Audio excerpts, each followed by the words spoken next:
인사, 예수님이 부활하셨습니다. 이렇게 인사하나요? 해피 이스터 하나요? 요한복음 본문을 길게 읽었는데 이 말씀 자체가 그냥 또 하나님의 말씀이지 않을까 싶어서 원래 1절부터 하려다가 너무 긴 것 같아서 17절부터 했습니다. 요한복음 11장은 이렇게 시작이 됩니다. 1절에 보면 어떤 병자가 있으니 이는 마리아와 그 자매 마르다의 마을 베다니에 사는 나사로라. 이렇게 오늘 사건이 시작이 되고 있습니다. 나사로 하면 무슨 뜻인가 하면 히브리어 엘르아살의 아람어식 표기라고 합니다. 그래서 그 뜻은 하나님이 도우시는 자, 이런 뜻이죠. 나사로 하면 하나님이 도우시는 자. 성사학계에서는 그 나사로라는 이 이름이 어떤 개인의 고유 명사를 넘어서서 당시 유대 사회에서 인간의 조력이 끊겨서 하나님이 아니면 하나님의 자비에만 자기의 삶을 온전히 의탁할 수밖에 없는 그런 사람들의 전형적인 이름을 나사로라고 하였다라는 주장이 있기도 합니다. 그냥 나사로, 좋은 신앙의 이름을 더 넘어서서 사회적으로 그런 존재들, 하나님이 아니면 살 수 없는, 희망이 없는 인간적인 어떠한 기반과 관계와 어떤 그런 것들이 다 무너진 사람을 향한 어떤 일반 명사처럼 나사로 그렇게 쓰여졌다라는 그런 학계의 연구들도 있기도 합니다. 베다니라는 마을에서 이루어졌죠. 그래서 우리 복음서를 보면 예수님이 무척 베다니를 참 좋아하셨던 것 같습니다. 예루살렘의 사역을 마치면 예루살렘에 머물지 않고 항상 베다니로 오셨습니다. 그래서 우리는 베다니 하면 거기에 예수님이 사랑했던 나사로와 마리아와 마르다가 있는 특별히 사랑하는 동네라는 그런 느낌이 이렇게 들죠. 베다니 하면 왠지. 베다니는 예루살렘에서 약 한 5리쯤 떨어졌다 그러니까 약 한 3km. 그러니까 가깝죠. 예루살렘에서 가까운 지역입니다. 그래서 감람산의 동쪽 기슭에 위치해 있는 마을입니다. 성전과 아주 가까운 거리였지만 그 베다니라는 마을의 실상은 성전 권력에서 밀려난 사람들, 그리고 병자들이 모여 살았던 가난한 이들의 마을이지 않았을까, 그렇게 추정하기도 합니다. 베다니는 지리적으로 성전에서 멀지도 않고 적당히 이렇게 거리에 격리되어 있으면서 성전의 관할권 영향력 아래에 있었기 때문에 당시 유대 사회에서 부정한 사람으로 낙인 찍힌 병자들이나 그런 장애인들이 주로 거주했던 격리 구간 같은 역할을 했던 마을이지 않을까, 그렇게 추정되기도 합니다. 즉 예루살렘 성전 봉사를 위해서는 정결해야 되지 않습니까? 그런데 부정하다 이러면 이렇게 율법에도 그렇고 이렇게 격리를 해야 됐죠. 그래서 그 제사장 계급, 정결해야 됐던 제사장 계급이 부정한 병자들을 성 밖에 어느 한 지역에 내몰아서 집단적으로 거주했던 마을이 베다니지 않았을까, 그렇게 이야기되기도 합니다. 마태복음 26장에 보면 그 마리아에 관한 사건이 등장을 합니다.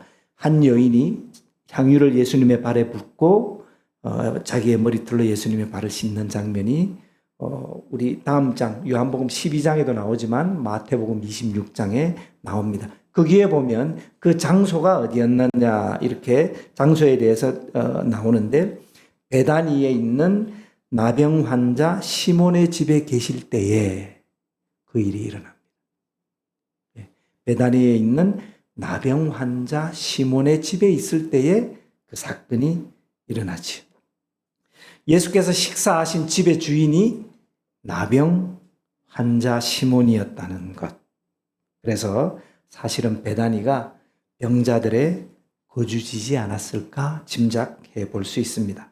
왜냐하면 그 당시에 나병이라 하면 우리가 오늘날 생각하는 그런 정도가 아니라 철저하게 격리했던 것이었거든요. 그래서 철저한 격리 대상이었기 때문에 베다니라는 마을의 어떤 한 성격을 우리는 생각해 볼 수 있습니다.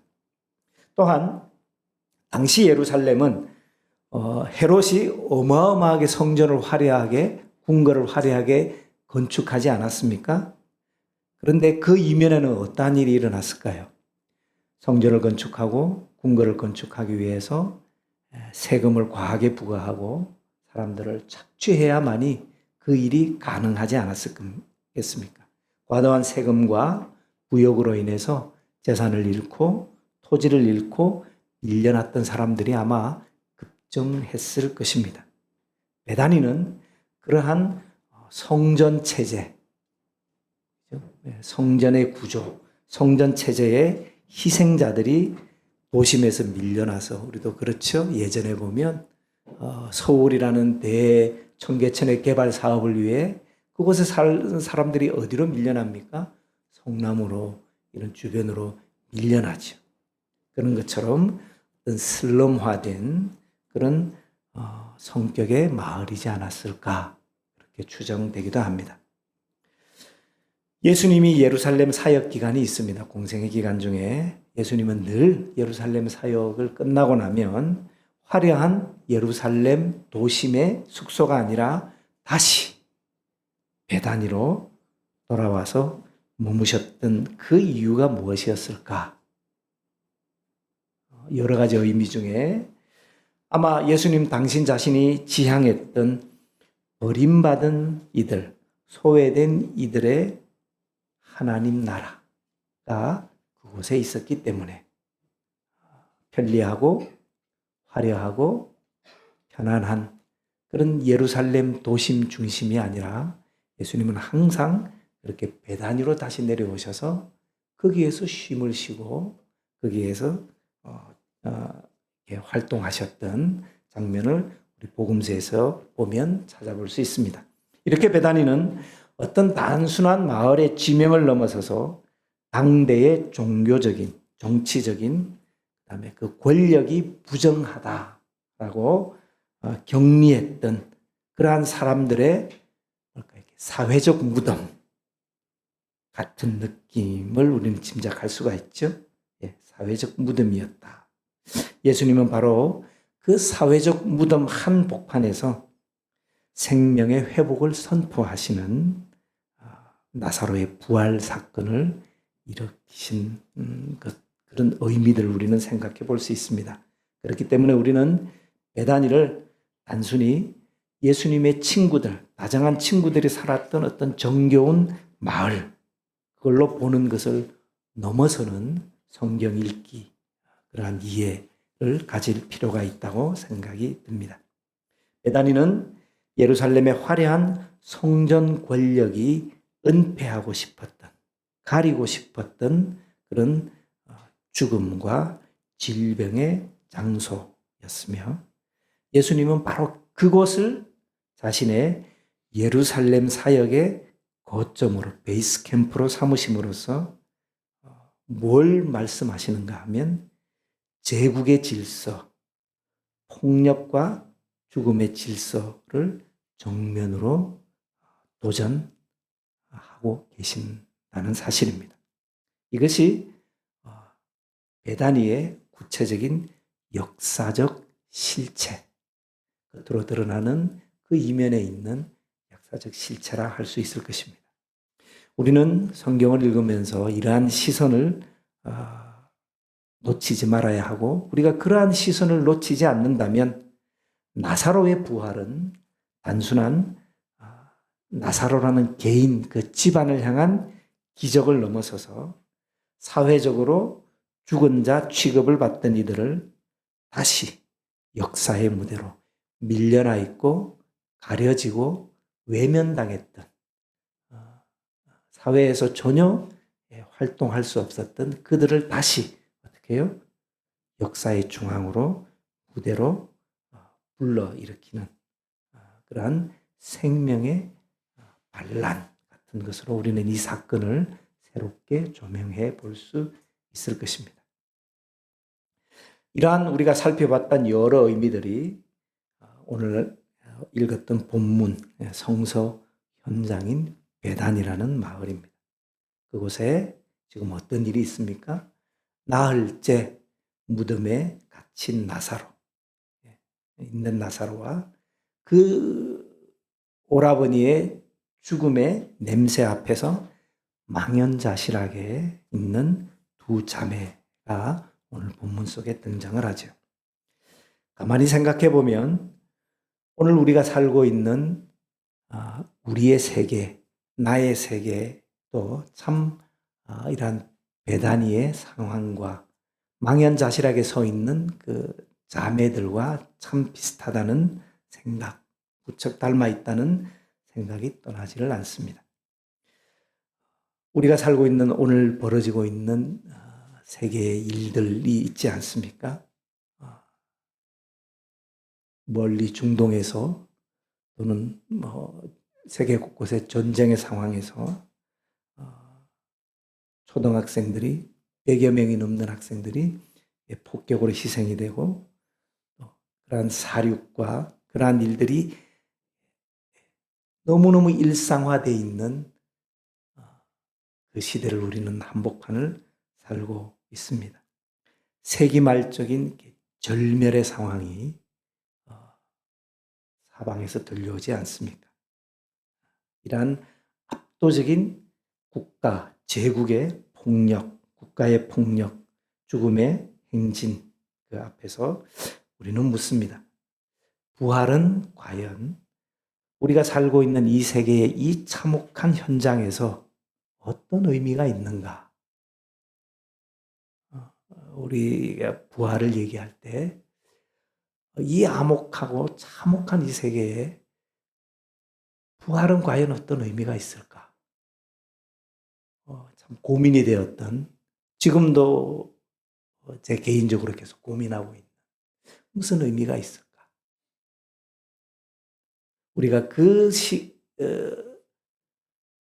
우리가 살고 있는 세계에 대해서 눈을 닫고 귀를 닫으면 얼마든지 우리가 부활을 찬양하고 부활을 기뻐하고 춤추고 노래할 수 있는데 우리가 귀를 열고 우리의 눈을 들어보면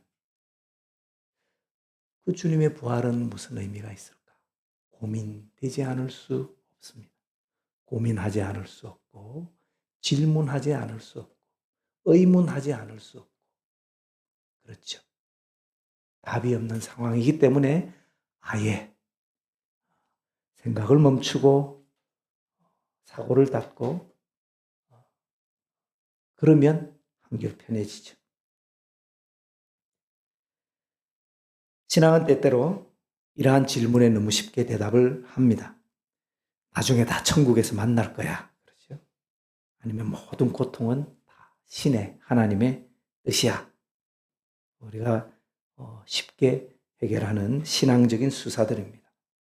사람들의 전형적인 생각은 부활, 죽음을 이겼고 죽음에서 승리하였으니 부활의 주님을 굳세게 믿으면 이제는 슬픔이 끝나고 행복이 시작될 거야.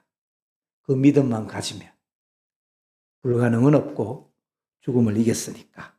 그래서 부활을 또 기독교 신앙을 승리주의의 모델로 묘사하고 이해하는 것이 우리의 본능에도 맞고 자연스럽게 되어버렸습니다. 그래서 신앙은 부활은 승리주의, 쟁취, 능력으로 자연스럽게 연결이 되고 그러한 일들을 만나면 우리는 부활을 끌어와서 기뻐하고 찬송하게 되죠.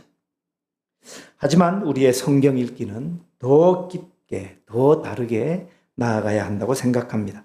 오늘 본문 속의 예수님을 찬찬히 살펴보면 주님은 우리가 생각하는 것과는 다르게 반응하는 것을 찾아볼 수 있습니다.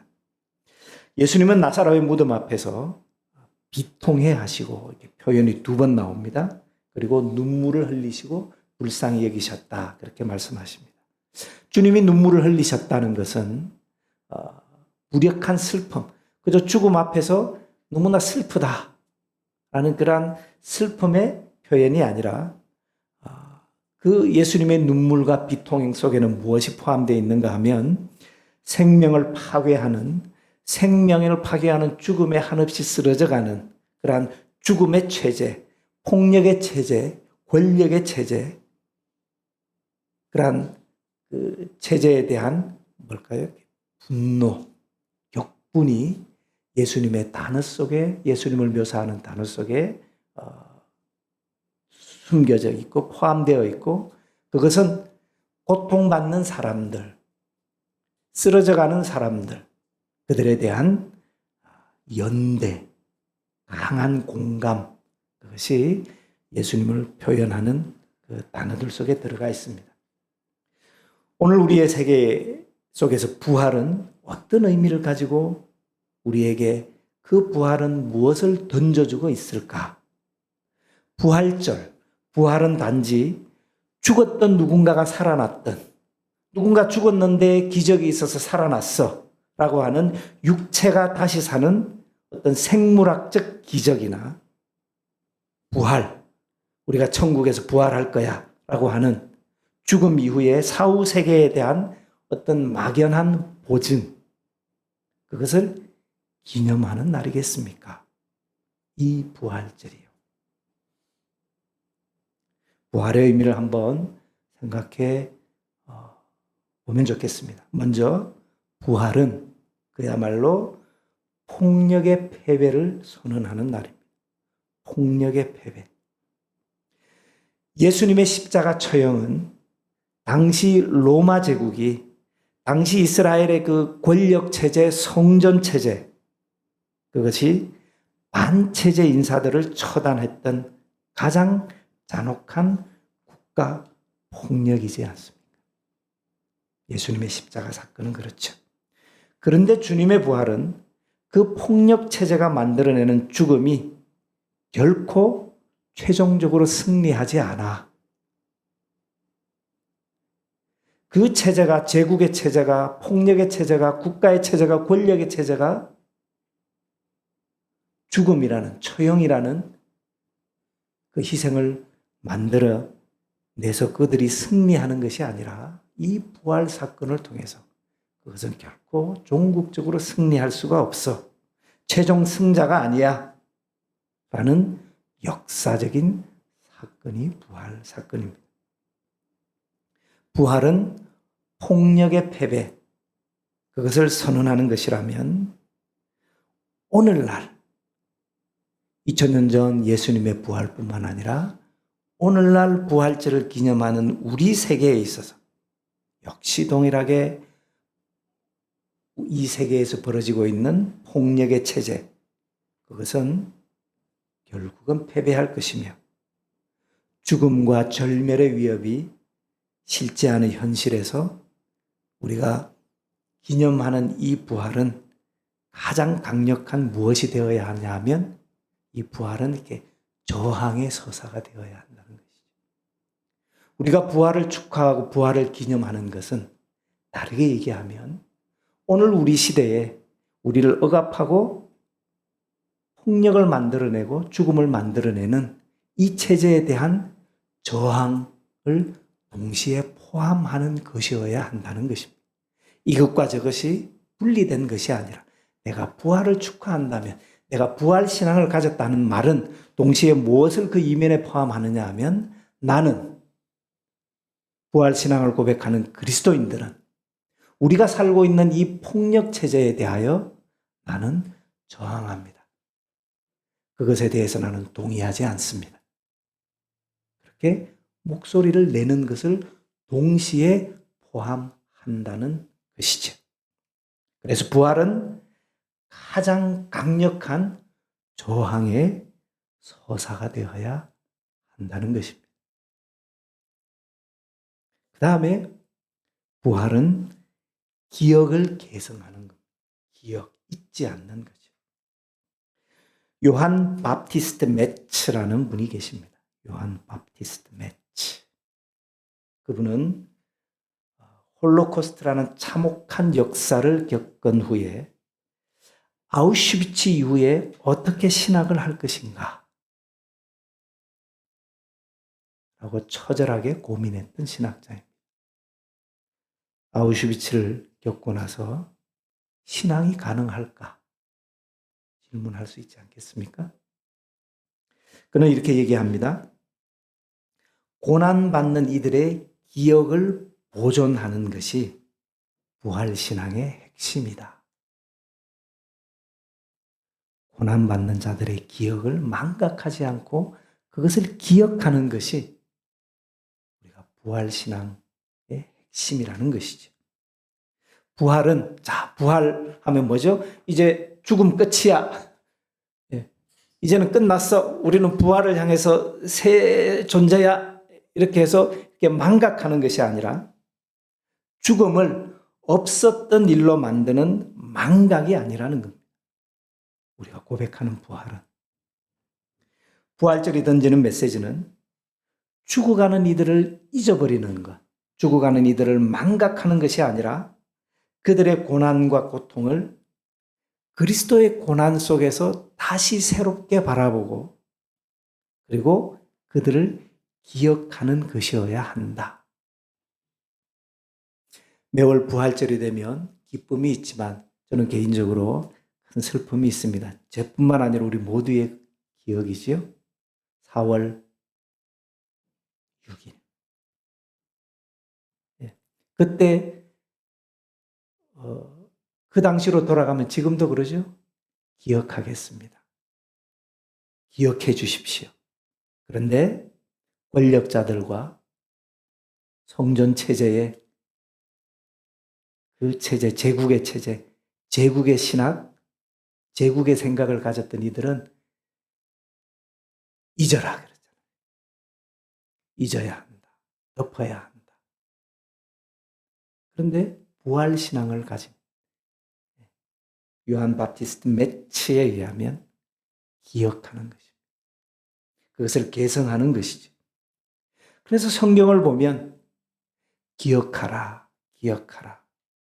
잊지 않기 위해서 하나님은 성경 속에 절기를 만들어서 기억하고 어떻게 고난을 당했으며 어떻게 처절했는지 초막절을 지키고 유월절을 지키고 잊지 않게 기억하라는 것이죠.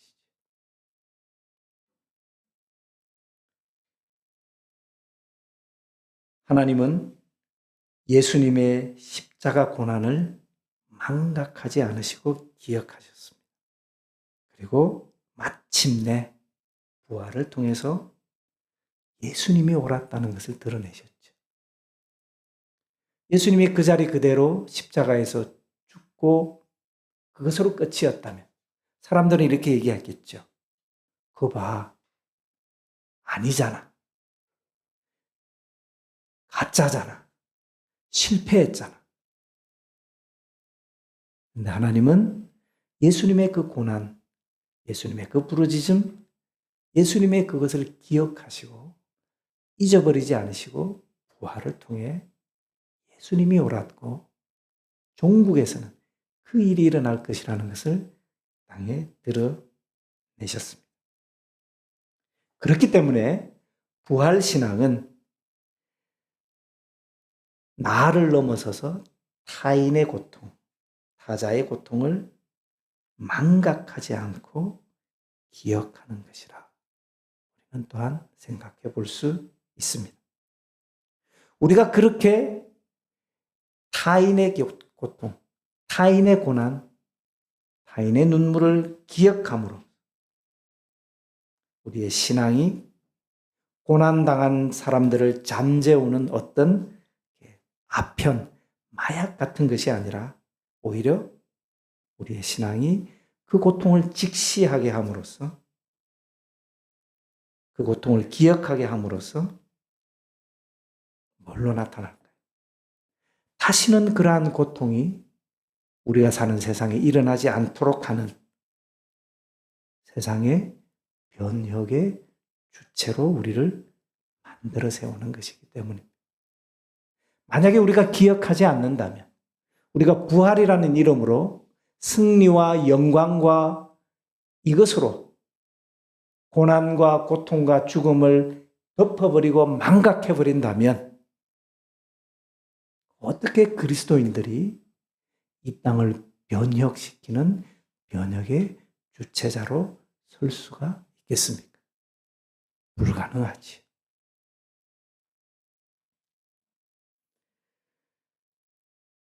부활은 그렇게 기억하는 것입니다. 그리고 그렇게 기억함으로 인하여 이 세상을 변화시키는 힘이 되는 것이죠. 요한 바프티스트 매츠는 이런 얘기를 했습니다. 참 좋은 진술인데요. 기독교의 부활 신앙은 과거의 고난을 망각하는 것이 아니라 그 고난을 하나님 안에서 기억함으로써 현재의 폭력에 저항하는 힘이다. 그렇게 자기의 신학을 요약합니다. 우리 그리스도인들의 신앙은 이미 그리고 아직 그 사이의 긴장 관계 속에서 존재하고 그 사이에서 작동한다는 사실을 우리는 잊지 말아야 합니다.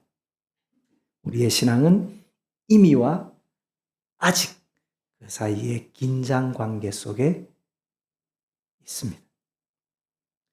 부활은 그렇기 때문에 미래의 약속이면서 동시에 오늘날 우리 세계에 대한 과제이기도 합니다. 나의 고통이 당장 사라지지 않더라도 우리가 부활 신앙을 가지고 있다면 우리는 나의 고통에 매몰되지 않고 더 나아가서 타인의 고난, 그들의 고난을 이제 나의 고통과 연계시킬 수 있는 자리까지 나아가게 되죠. 타인의 고난과 나의 고통을 연결시킬 수 있을 때에 비로소 우리 개인의 신앙은 사적인 위안에서 공적인 정의로 변화되게 되죠. 우리가 그렇게 타인의 고난과 나의 고난을 연결시키지 못한다면 우리의 신앙이 그렇게 변화되는 것은 참으로 요원한 일이 될 것입니다. 사적인 위안에서 공적인 정의로 확장되는 신앙. 이것이 약속과 과제를 동시에 감당하는 성숙한 부활신앙이라 그렇게 이야기할 수 있을 것입니다. 부활은 고통당하는 사람에게 이제 부활할 것이니 부활했으니 참아라 천국이 있다라고 말하지 않습니다. 왜냐하면 부활은 말 그대로 죽음에 대한 저항이요 죽음을 만들어내는 체제에 대한 저항이요 그것에 대한 승리이기 때문입니다. 오히려 부활은 불의가 강하는 고통은 그것은 정당하지 않고 부활의 생명, 참 생명은 죽음과 폭력보다도 더 강하고 끈질기다. 그렇게 얘기합니다.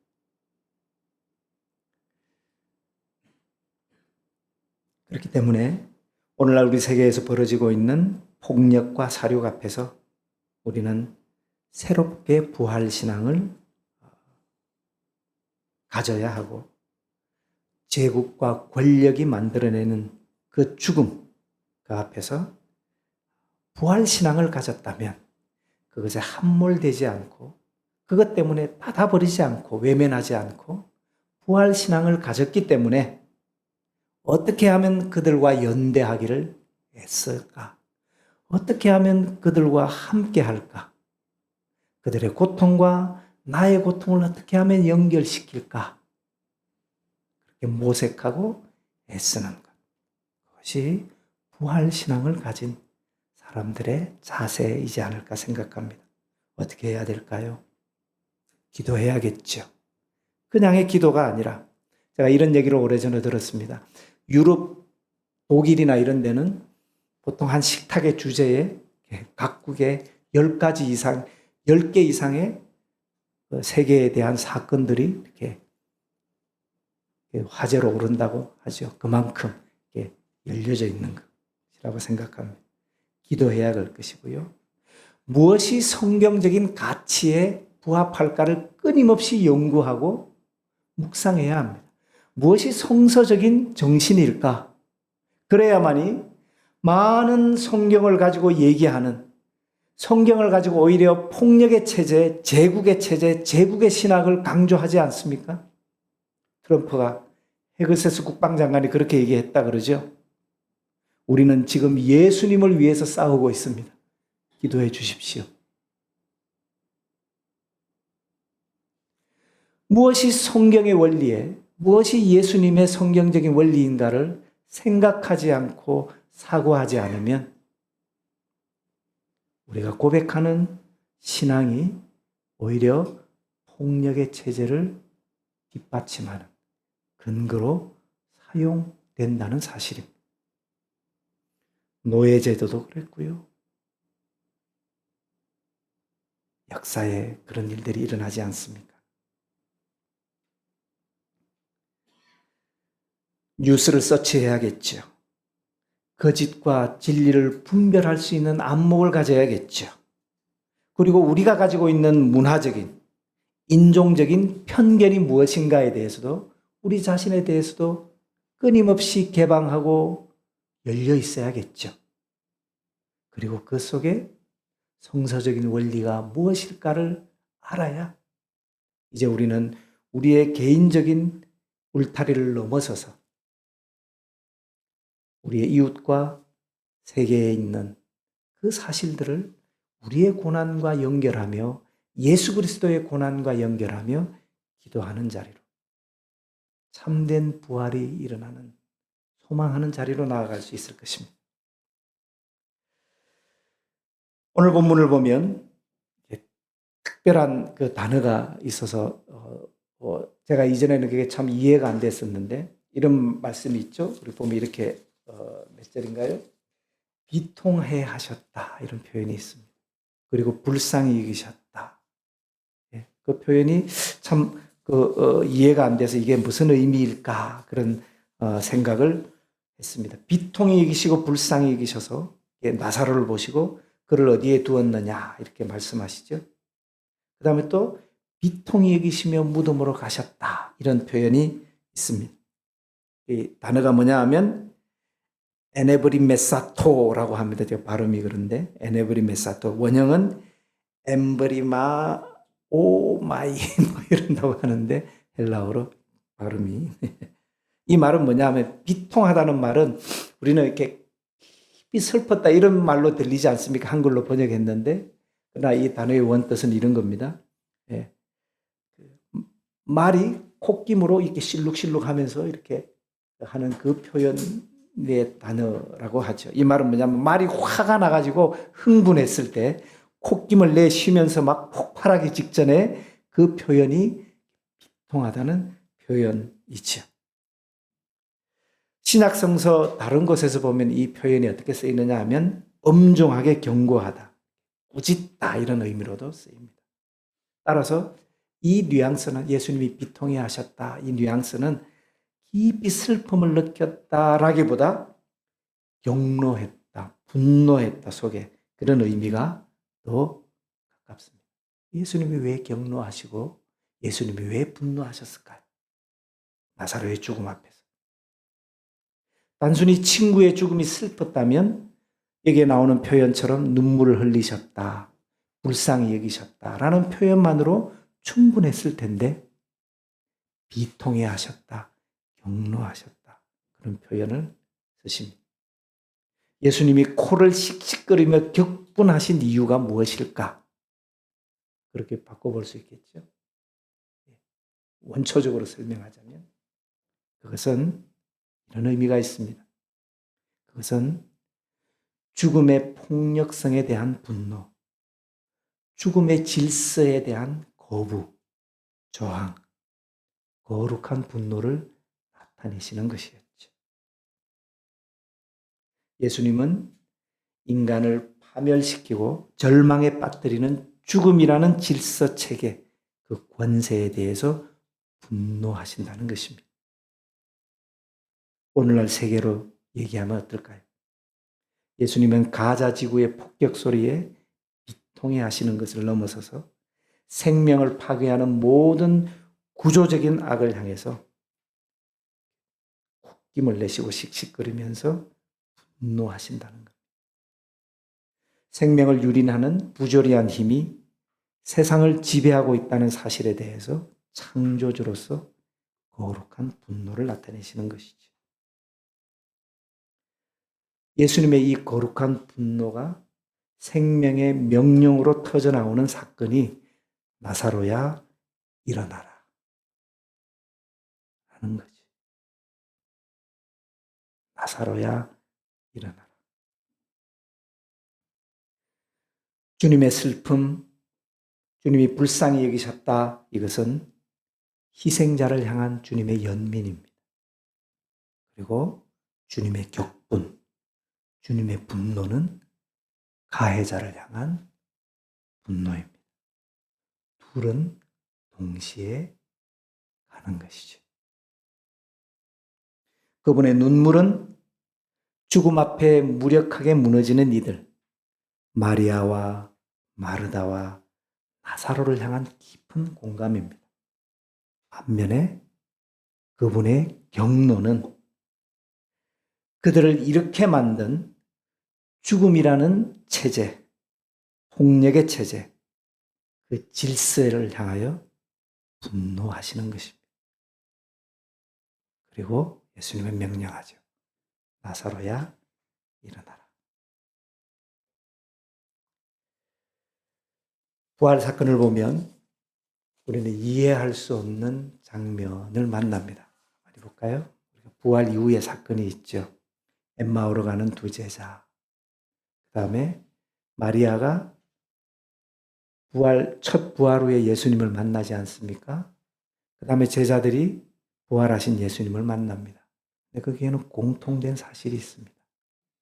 뭘까요? 아무도 부활하신 예수님을 알아보지 못했다는 사실. 그렇죠. 성경에 등장하는 부활하신 예수님을 처음에는 그 누구도 알아보지 못했습니다. 무덤가의 마리아도 그랬죠.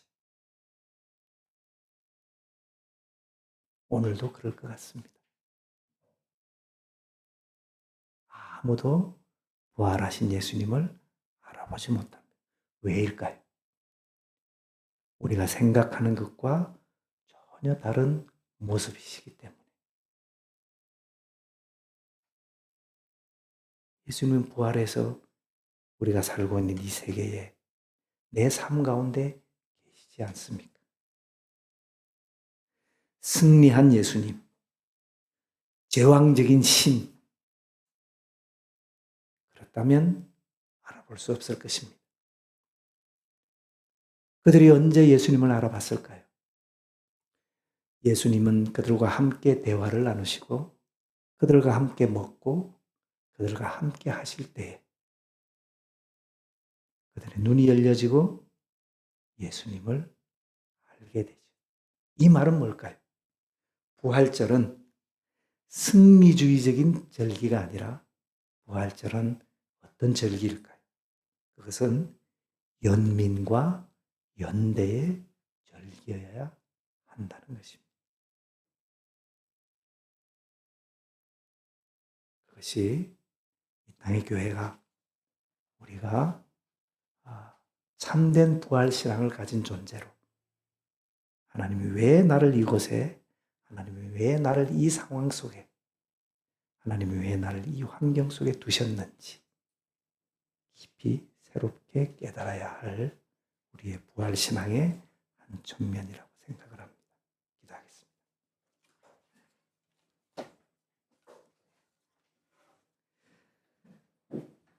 부활하신 예수님, 지금도 부활하셔서 우리와 함께 이 세계 속에 계시는 예수님, 지금도 내 삶의 고통의 현장 가운데 폭격으로 폭력으로 살갗이 찢어져 가고 고난 가운데 점철된 삶을 하나님이 아니면 살 수 없는 그들 가운데 계시는 주님, 우리의 고난과 우리의 고통을 주님의 십자가 속에서 재발견하게 하시고 우리의 고난과 우리의 고통을 그들의 고난과 그들의 고통으로 연결시킬 수 있는 참된 부활의 참된 연대와 연민의 신앙으로 우리를 새롭게 하여 주시옵소서.